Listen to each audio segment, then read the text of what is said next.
Joining the Voice of Job Seekers podcast. This is Mark, and this is the day where we talk about trends in 2023. And I have back with me, as I did last year, Hannah Morgan of CareerShepherd.net. How are you? Good. Good. And she's a frequent writer, some of everywhere, and we don't need to go through that. You can look through her profile. And of course, we have Robin Ryan back with us. Glad to have you, Robin. How are you? Thanks for having me. Great to have you. I do have bottom thirds for both of you. So, in case you are viewing, that is Hannah's bottom third. And I basically get it from their LinkedIn profile. So, if you see something that's out of date, that's not my fault. Okay, thank you. But I think everything for you, Robin, is pretty good there. And both of you have more credentials than I have space for a bottom third. So I had to choose something and then get out. In the meantime, again, my name is Mark Anthony Dyson. You can find me at thevoiceofjobseekers.com, the Voice of Job Seekers podcast, YouTube channel, Twitter, and all that kind of stuff. You know, all what we do. Today, we're talking about job search trends in 2023. And before we got on, we already started having a lively discussion about a couple of things. One of the things that Robin announced was what was going on in her state as far as employers posting job salaries. Maybe, Robin, you can go ahead and take that forward. I live in Washington State, and January 1st, employers will be required to list their salary. And if there's a range, they have to list the range. They can't put 29,000 and up. So it has to be very specific. If they have a commission structure, they're going to have to say what that is in the announcement. We're following Colorado, we're following California. And the most important thing, if you don't live in any of these three states, is what happens in California and the West Coast flows across the country. So a lot of these policies start out here and flows across. I think it's a wonderful thing for job hunters because pay equity is a huge issue, and a lot of reasons why women are paid so much less than men. That hasn't changed very much, that they're still around 18 to 20% less than men. And some of that comes from they don't negotiate when they first come in and they first get offered the job. And so, you never catch up. So I think this whole movement for having the employers declare what salary is in the job application is fabulous. And it's very exciting for the job hunter. It's happening in New York City too. Right. Yes, it's happening in New York. Yeah. Yes. And Illinois hasn't quite caught on, although there are employers who are voluntarily posting salaries. Not enough of them. But one of the fears you talked about, Robin, is which I discussed and Jack Kelly and I discussed on Job Seeker Nation, is that employers are looking at workarounds as far as when they post a salary. They may not be able to put 29,000 and up or 70,000 up, but they are putting 70,000 to 170,000, which serves no one really in gaming the system, so to speak. And so, and that's why people, job seekers, are looking at employers as they can never trust them because they're always looking at gaming the system, and that's one way that they tend to do it all throughout. And they play these games where they kind of shift the different parts, saying it was this, now it's this because of some magical formula that we came up with, and knowing that they lie.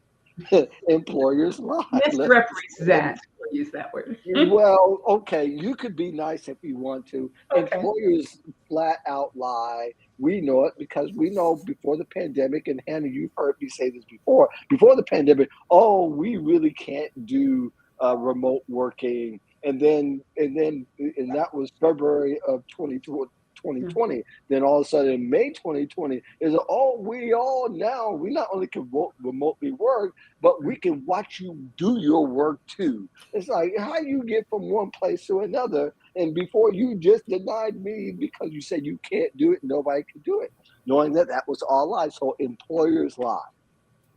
So let's you brought up a point about remote work. I'm writing an article right now for Forbes about what's happening to remote work going forward. And yes, there are several employers that are starting to push that you have to come back into the office. There's a big resistance and pushback from managers, directors, VP level. And the younger people under 30, they like being in the office. They need that connection. They want to meet people. They need the mentoring. But others are saying, I mean, I've had 3 clients in the last month said, I'm quitting my job because I'm not moving. And, one was making several $100,000 a year. And she said, nope, I'm not moving. So I think that there's a fine line there. What we're looking at it from my perspective is a lot of hybrid, but the projections that I just saw from The Economist yesterday says 36% of all jobs will be remote by 2025, permanently remote, whereas now they're kind of in flux. It's still around, I think, it's a pretty high percentage because we're still not out of the pandemic. But companies that draw a real line in the sand going to lose that talent. You lose that talent, very hard to find it. Mm-hmm. Yeah, well, they're willing to pay for it, obviously, too. Yeah. Hannah? Well, I was going to say that I think what we've got different goals here, right?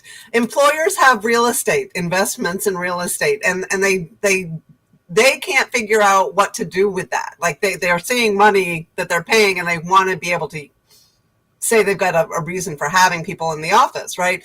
But then we have a tighter labor market and employees pushing back saying, don't make me come back to the office just because you need to fill your real estate space. That's not my problem. So I think that the labor market is still tight. It's not 100% shift over to the employers with the power and control. So while they're trying to demand certain things, I think they're having to be finding they have to be more flexible and be more accommodating for the different range, as Robin pointed out, the different range of what people are wanting. Some people want to come into the office. They just work better that way. But what makes me sad is that some employers are saying, I want you back because I don't trust you can do the work on your own and you can be productive. Yeah, we know you can. Yeah. Right. That's not true. And if that's true, that's a whole nother problem. But use the right reason. If it's real estate, then tell me we have to justify our real estate. Don't just make this demand and not tell the employees what's going on. But flexible work and the ability to work anytime, anywhere, or come into the office, don't come into the office. That has been the most amazing thing to come out of the pandemic. And as we've been talking about, it's not going to go away because we've already fallen in love with it in many cases, and companies, are doing different things. Hannah's so right. The whole idea of flexibility in the workplace, hybrid is something a lot of people are embracing. Interesting. People who've moved away from their office are willing to go in 2 days a week, whether they have to drive or fly. But a lot of people that work in big cities, they don't want the commute anymore. They don't want the wasted 3 hours or 4 hours a day. And that's another pushback that you see. Even in industries like financial services that are claiming we are, client facing. Well, how did you do business during 2020 when you couldn't be in front of the people and your dollars didn't go down? So I think that that's a piece of it. I also see too that a lot of people have fallen in love not only with that flexibility, but the part of I don't have to live there anymore. I saw, so many people move out of Southern California and the Bay Area. They never had a prayer of being able to buy a house in those areas. Right. So they moved to Phoenix, right. They moved to Nevada, Las Vegas got a lot of them because those costs of living is a lot less, and they were able to buy homes. So now they're in a house, they're happy, and their employers come back into the office and they're saying no. And you can't blame them, especially, I live in a really expensive city in Seattle, and I don't blame any of them. They, just like you and me, we have homes, they want a home too. So that's another incentive for people that they want to be able to work where they can afford to live. And I think that's another big push.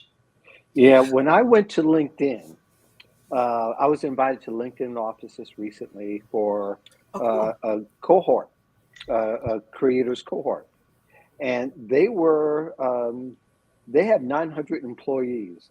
Let's just say a fraction of them were in the office. Yeah. What's very interesting is, if I remember at the beginning, LinkedIn was one of the first companies that says, you guys can work from home forever, for a long time. Then they started to ask people to come back. They got a lot of and Robin, you're right, is that the younger people are coming back to office, because when we went and our little cohort went through the building, it was mostly young people that were there. And they were mostly under 30 from what I can tell, because there were a lot of graduates who just gotten jobs there. Right. But the thing I thought about as you begin to talk, I said, those younger people are going to think it's pretty novel at first to come into the office and make those contacts. But they get older too. And their lives begin to evolve too. How long do you think that's going to last? Probably not very long. And you could say that, there'll be influx. Yeah, there'll be influx going in and out. But don't forget, they're not staying at companies very long either. Right. So therefore, it's kind of like, again, employees put themselves in a quandary.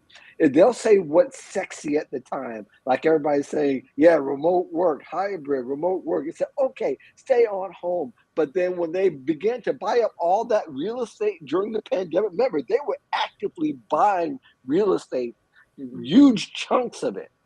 And they were because they were making a lot of money. Then it began not to look the same as it once did. It began to grow some gray hairs, have some saggy body parts, and then it says, well, now, it's not as great. You need to come on back in. I mean, everybody has to be ready to change and adapt to whatever it is at the moment. There is no long-term trajectory on how this is going to look. There's one factor that I think you have to think about from an employer standpoint. Mm-hmm. People that are home, especially young and new employees, have loyalty to nothing, because Absolutely. You're a computer. I'm talking to a computer. For a lot of young people, I get a lot of new college grads, to look for help. And they're like, I'm sitting in my room. I'm doing Zoom on the computer. I live in my room. I sleep in my room, and I work in my bedroom, right? Mm-hmm. And their biggest complaint is, I feel like I don't belong to anything. And so the next employer that comes along and says, here's a little carrot, I'll pay you a little more money, they're like hopping, because there's no loyalty. They don't feel like they belong to anything.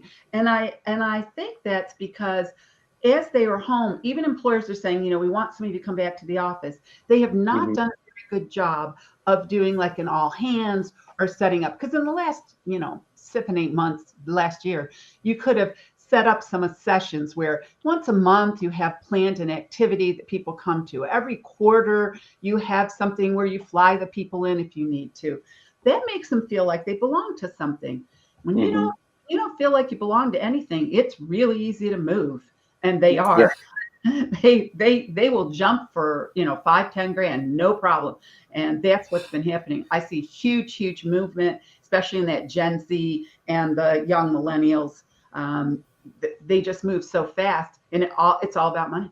Hannah? Money.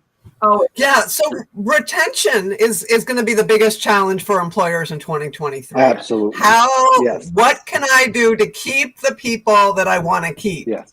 Right. And I say the people that I want to keep, because I think that a lot of companies, and this again makes me sad, they use the pending recession as an excuse to downsize, and they're eliminating people that really probably weren't performing all that well, but they could have had that conversation with them, should have had that conversation with them before letting them go. Yeah. But employers are having problems now, and will have problems moving into 2023 retaining what they've got for all of those reasons you said, Robin. They don't have the companies haven't invested in having a lot of them. There are some that have done this, but most of them have not done a good job investing in program services to help the employees feel connected, right?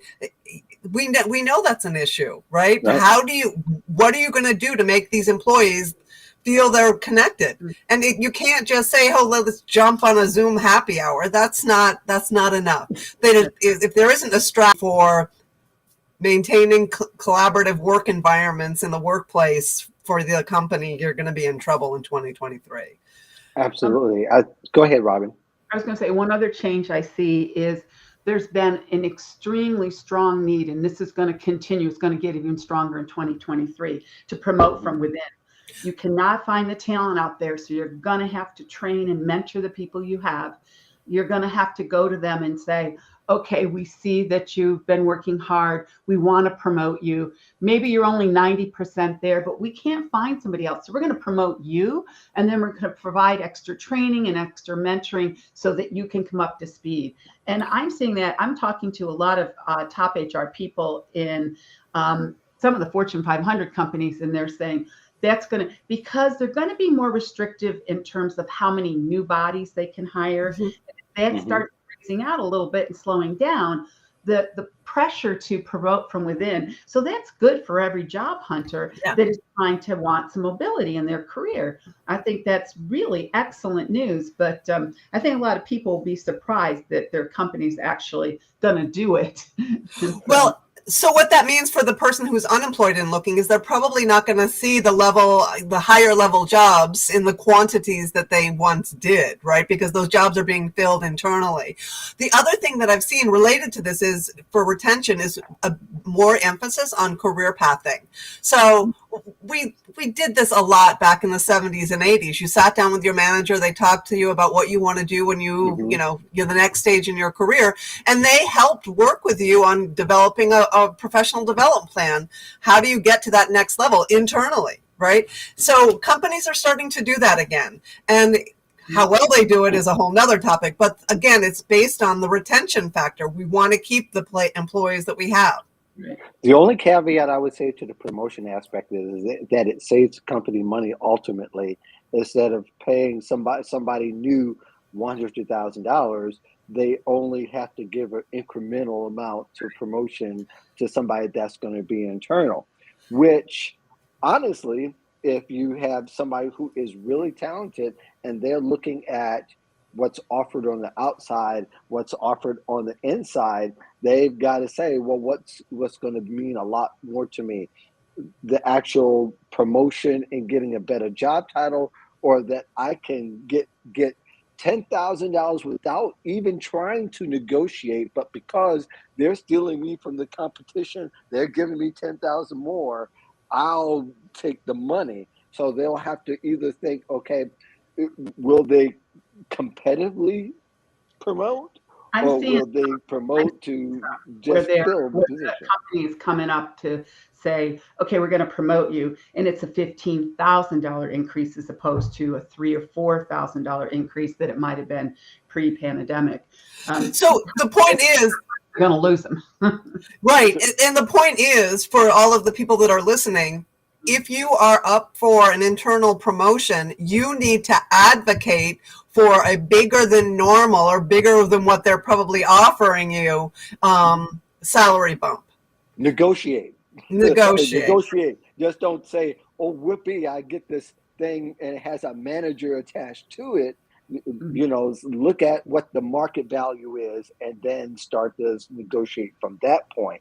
But I think that goes to all to say that people really have to continue, as I always say, to make job search a lifestyle, not in the sense that you're always just changing from one company to another, that you're advancing your career in such a way that is also advancing all the other aspects of your career as well. Look at the training that you're going to get. Is it going to be marketable compared to you would get to outside? And that's where you got to have that comparative analysis, not just say that, oh, they feel this certain way. Because honestly, because you're getting promotion doesn't mean that they still feel very sentimental about you. They're doing it because this is they don't have these easy for them. Feelings. Yeah, it's just easier for them to do that for you at the moment. They'll make it sound like it's for you, but honestly, that's just the way that they'll play the game. So you also have to, and be shrewd as well as knowing what the outside market value is. So let's talk a little bit, because this kind of goes into what we talked about in this discussion about quiet quitting, and how quiet quitting really, I think it was kind of a silly discussion this year in one sense, because we made a thing of something that's been going on for decades, quite honestly. Uh, and it's interesting, all the naysayers that say, "Are you quiet quitters? And are you how you like quiet quitting now?" And then they begin to taunt people. It's funny. It's just a really comedic online to see that going through LinkedIn. But all in all, it's just saying that people, as soon as you start thinking about your career and advancing your career, you're really quiet quitting. Let's just put it that way. You really begin to log out, not maybe systematically out of your computer, but in the terms that you're thinking about your future, that's really quiet quitting. But is it really, can we stop talking about quiet quitting in Yes. 2023? Please, please. Let's Finally. just say if you want to quit, quit. We don't need a name. Yeah, What I'm right, Most of them are quitting because they have a better opportunity. And some right, employers are coming back and trying to meet it. And they're literally coming in and saying, okay, what's your offer look like? Had a client who got an offer, it was 20,000 more and a director title. And she'd been pushing for a director title for almost 2 years where she was at. So she gave her notice, and the chief HR person said to the CEO, I cannot lose her. It's going to be too hard to replace. She's, terrific, blah, blah, blah. So they came up with the money. They said they meet the money, actually beat it by $1,000. And she said, that ain't the only thing. You change my title or I'm gone.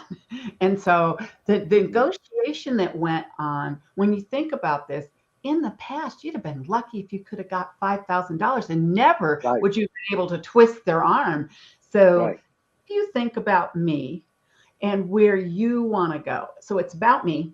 Where do I want to go? What do I want my career to look like? There's a lot of opportunity right now. And as Hannah will tell you, Mark will tell you, we've never seen a job market like this. Never no, seen this in my career. I do not know how long it's going to last because I don't have a crystal ball, but nothing lasts forever. Nothing. And so take advantage. If you want to move on now, this is time to do it. None of us know what it's going to look like in 2024, but right now, the market right. is really good for a job hunter. Yeah, yep, I agree. And what I think as a part of that, Robin, comes the part where knowledge of the organization, there's a lot of equity in that. If you have somebody who's been around the organization, has been in several positions, you can look at it, well, they have a lot of knowledge and they know how to navigate the organization, but they also know where all the dead bodies are, so to speak. They know. So for some companies, and I've seen this in the news in different places, and I can't say this will be a trend, but I think it is a factor in keeping some of the talent that you have, that somebody knows the organization well enough that they become the resource better than any piece of paper or software program that they might be able to implement. But should you lose that, you also lose the fact that they know they're going to the competition, and Mhm. they likely are able to leverage that aspect of it, and the Yeah. competition's also able to pay that amount of money for that particular person, that particular talent. Your thoughts, Anna? No, I'm just agreeing. Robin, I'm sad. I'm almost sad for your client because it took her wanting to leave the organization before they were finally able to step up and do what they could have done all along. And doesn't that say a lot? Doesn't that say a lot about the culture and really how valuable am I? Yeah. How valuable am I really? Do you know Right, there's been a lot of research done that when people do this, they leave within a year. But there's really in other circumstances that's deeper. And Microsoft did a huge, huge study about this. And what the results were, which were not highly publicized, but internally publicized, was they tracked them and they found within, 12 to 14 months, the person moved on anyway. So when you think, oh, it's all about the money, sometimes that might be what they're saying, but that's not the only issue. Something else caused them to look in the first place. well, the message was sent is that we really don't want you, you forced our hand, when it really should have been beginning. We really want you, willing to do anything we need to keep you. If my wife would have told me while we were dating around that I have other options and I'd rather not you, what are you going to do? You're going to go somewhere else. You're not even making that consideration. So I think it's the same type of relationship. You're in this marriage if somebody's been with you 2 or 3 years or more now. It's no longer the 10 years to 15 years that it takes to get some kind of tenureship, so to speak, in a company. It takes 2, 3. If somebody's been around 3 years, they're valuable. You've kept them around for a reason. And that could be used very much to advance their career. So just want to point out, thank you, Erica, for watching us. She lent us a little comment I put up on the screen. But I definitely want to talk a little bit now about, and all this seems to be all on the same side of the lane, but in different lanes, same side of the street, different lanes, is how about layoffs? And I think we should talk about this from a practical point of view, is that people, I think, are still confused about when they hear the news of layoffs, of what they should think about and how it should affect them. And really, I think we've all written in somewhere, some along the year, that layoffs in one industry doesn't necessarily affect other industries, even though some of the behaviors from one company seem to transcend from one company to the other. So we're seeing companies lay off, and then we see other companies lay off. And we know that tech companies, they're big copycat companies. They do it because their competition is doing it. But now we see another company. What's that, They Robin? were so bloated. Yes. They were buying everybody and pushing forward, and so Yes, that and bragging about it and making it open, saying we're hiring all these people, and then 5 months later, oh, we overhired, and so now it's kind of like it's kind of a bureaucratic bullying in some sense. But all that to say, we can go about it different ways. But layoffs, it, we'll probably see people announce layoffs in 2023, all throughout 2023 is my way of looking at it. But I think the way that people should look and listen to the news, what should be the best practice of a couple of things, Hannah? And I'll start with you. And when you hear a layoff, or you hear pending layoff in your company, or you hear it from your competitor's company in the same industry, how should you respond? Well, if people were really listening to you, Mark, they would have this mindset of job search and always be looking, Yeah. right? But because we are human beings, we only take action when we're forced into a situation that is almost a crisis. So when you hear rumblings or sense that a layoff is in the works or up for discussion, it is really getting clear about what you want to do next, fine-tuning your LinkedIn profile, and then starting to have conversations with people that you used to work with, people that you trust and value, and start planting seeds that you're in the market for something new, and this is what it looks like, and these are some of the companies that I'm targeting. Yeah. Yep. there's a Robin? really important factor. If you look at the number of layoffs we had in 2022 in comparison to other years, it's phenomenally low. Okay. So when a company like Meta, which is Facebook and Instagram, when they announce, okay, we're letting 11,000 people go, that's huge. When Amazon comes out, we're letting our entire recruiter division go. These are big, because big companies, big numbers. But the point being, there's nobody that didn't know it was coming. It's very, very rare that people are blindsided. Now, that doesn't mean that they don't have their head in the sand. The best news for job hunters is this: they're finding a new job within 2 or 3 months. They are moving on really fast, even at the high level. I'm amazed. I'm a career counselor that works with clients, and I am amazed how quickly they can land a new job. If you think about, a few years ago, you would have told somebody at the executive level, well, this is an 8 to 12 month process. And we would have told, middle managers and even people that were professionals, you're looking at a good 6 to 8 months. 2 to 3 months now, they are rehired, better salary, a good situation. So it isn't like they're taking big pay cuts just because they have to go to work. And I think that's great news. I don't know if it's going to last forever, but the rehire at this point is fast. Well, that's because the hiring process is faster in many cases, right? Mm-hmm. Employers realize if we want to, if we are fond of a candidate, we need to move fast because there are going to be other people, other companies that are going to make them an offer, or they may move somewhere else. So companies have finally figured out, because during the pandemic, they were taking forever. It was taking months and months and months. And now they realize, oh, shoot, the longer we wait, the less likely we are to get our first choice. Well, because the proximity issues have been resolved, right? Everything could be done remotely. Nobody doesn't have to go here. You don't have to have a whole bunch of people come for a panel interview from all these different places that have the schedules aligned when everybody can do it from where they're at. So that takes care of a lot of that. And I think that's one of the trends. I think that's going to be trend, as you say, Hannah. The process is moving faster only because you don't have to worry. I think people were afraid the process was going to be long because, I think in some industries the process will still be longer. I think there'll be no doubt about it, and there is no blanket answer for every industry across the board. But having said that, I think some of the tech industries have kind of unveiled that, hey, we use technology. Why not use tech to make these things happen?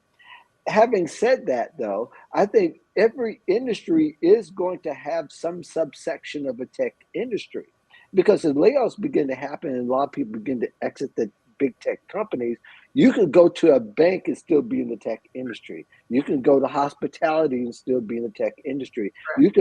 You could remain in those industries. So all of that's going to be covered. And I think there's a shift in the way that we need to look at it now, is that we can't just say because tech industries are doing this, everybody else is going to do that. When people could just shift to wherever it is, it doesn't even matter.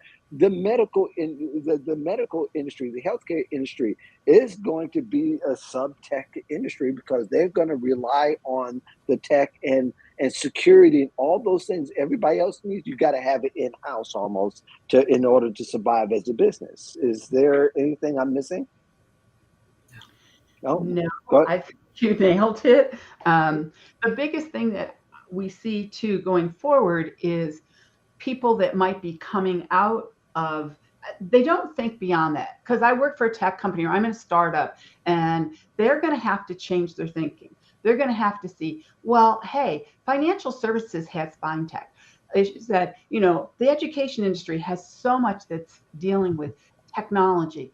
If they start looking at how do I broaden out, take my skills, they're transferable, that gives everybody, whether you're in marketing, it doesn't make any difference, sales, it gives you a lot more latitude. So it's taking the transferable skills, but really thinking through what other industry do I want to be in? Am I going to like it?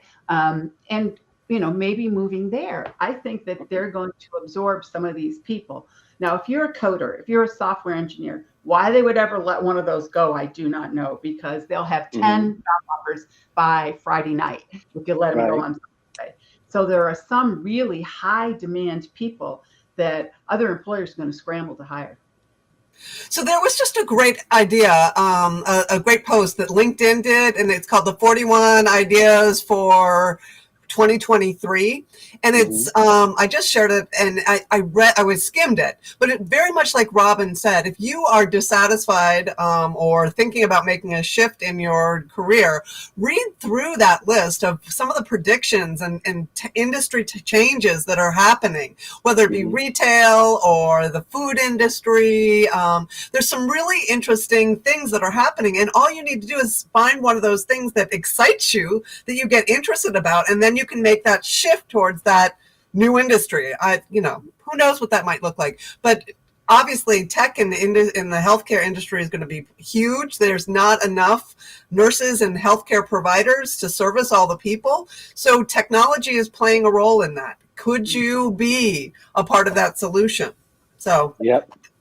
And I just want to remind everybody, and I'm here with Hannah Morgan and Robin Ryan, this will be forever embedded in LinkedIn as far as we know. The replay, someone's asked, is this being recorded replay? Yes, not only that, but it'll also be on my YouTube channel. If you look for my name, Mark Anthony Dyson, you'll find it there. It'll be there forever, as far as I know. So yes, this will be recorded. It's also going to be on podcast coming up in January. So we want to get this discussion going and out of the way before that time hits. Let's talk about let's talk a little bit about standing out, because I think there's a lot of different opinions that are floating around LinkedIn recently and all the social channels. I think there's a bunch of stuff that's just floating around, and people are kind of arguing what's a personal brand, whether you have one, whether you're not. I'd rather not go into that part of the discussion. But I think one of the things that we should talk about is how to stand out in 2023, because I think it's slightly different than what it was back in 2020. And one of the things I began to talk about, and I had this discussion with Alexandria Levitt, and I think both of you know her. We talked about, and she made a great point, and I'm ringing this bell a lot, is that it's better to have the knowledge that transcends and translates to many different industries. They had the skill that translates to many different industries than to just the one that translates to the one or two, or to have skills that are just exclusionary and are only going to be used in certain scenarios. Having said that, what are some of the things that you see that ways that candidates are standing out, and that they'll need to stand out, looking based on what we know about hiring managers and employers and their habits, and looking at candidates now that we had that part of the discussion? Let's talk about how they need to stand out. Robin, what are you seeing that the way people are standing out, and it looks like it's going to go into 2023 and beyond? Having a LinkedIn profile that has the keywords in it, that has the right job titles, that explains the work experience, and shows not only the hard skills, but the soft skills. There's a lot of buzz right now about needing a person who, for example, you could be the best engineer and they could promote you to engineering manager, and you do a terrible job because you don't have the additional skills, and those are what we call soft skills sometimes. So building a rounder picture of who you are, what you bring to the table. And the other way I think you stand out is mastery, that you are good at something, that you tell people, I'm really good at this. I'm really excellent as a graphic designer. I really know the UX or the e-commerce business.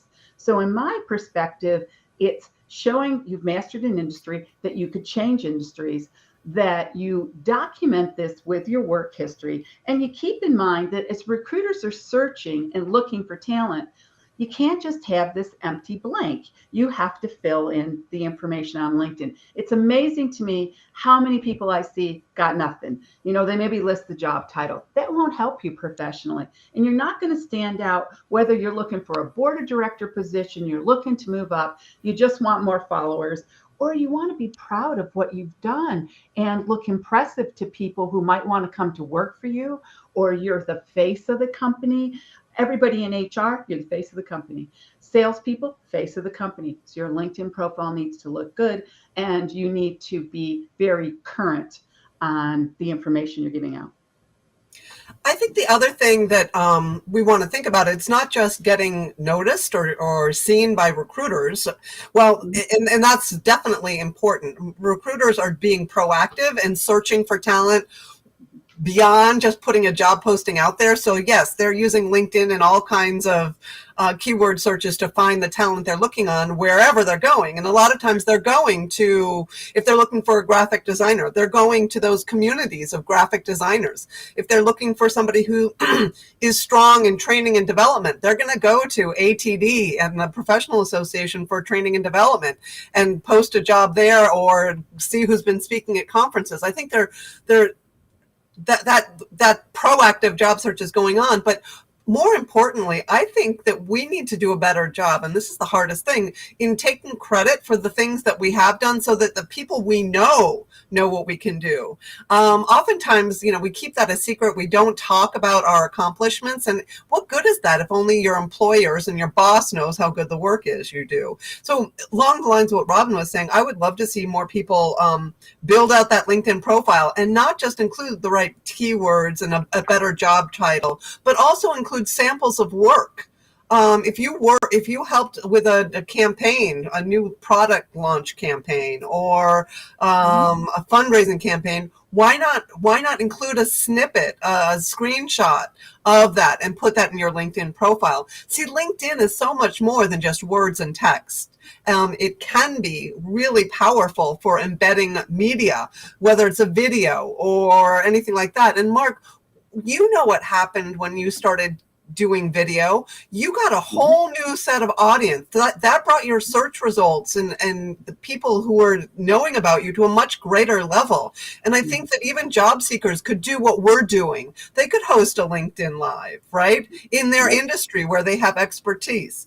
So that they build a reputation beyond just what the people know inside their company.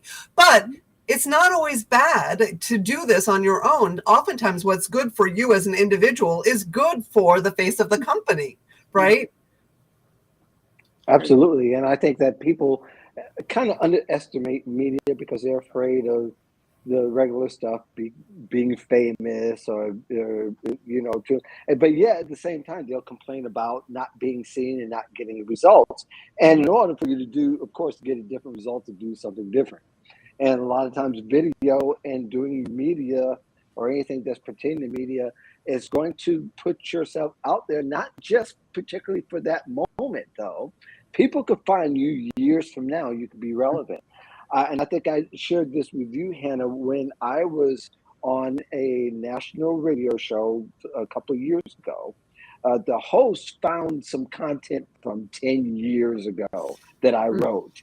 I mean, it is completely ridiculous. But all that to say is that, you can't just think about how you're going to look now. Yeah, I mean, do what you need to do to polish things, but we're all a work in progress. Even now, my camera stopped working, so I had to kind of switch cameras and look at it now. I kind of look like from the 1950s, a little old Rod Steiger movie or something. But but you have to be willing to take those chances and also go forward with doing what you need to stand out. It doesn't have to be the obvious things, but I think people need to do some things that are a little bit more normal. You and I talked about how to have a website for years. And it's still one of the most valuable real estate you possibly can have. Think about what's going away. You remember when Google Plus was around? You, you remember when MySpace was around? I mean, that might be a more drastic, but you think about how people are starting to feel about Twitter now. And how they're starting to think about some of the other platforms now. They're not as stable as you think they are. But your You don't own website them. could be, yeah, but your website could be the one place, that one constant place. It doesn't cost a lot of money to keep up something as basic as maybe an About Me page, where people can find you. Believe me, recruiters are looking for easier places to find you than they ever have before. Some will say, well, we don't consider some of these things, but they're all up on LinkedIn telling how people are doing things wrong. And all that to say is that we can, at least for the moment, we can count on LinkedIn, but LinkedIn may go away. So that's why you've got to have your own, what they were calling, and I begin to hear the word digital assets again, that, whatever you put out there for online for to be seen is a digital asset, and it's a work in progress. You're always looking to get better and better. So, any more comments about standing out that either one of you may have for right now? And I know that either one of you could write, a 2,000 word article about it. But last thing, and Hannah hit on this: results. Don't devalue yourself. A lot of times a person will feel like, well, I did it and it's not that big of a deal.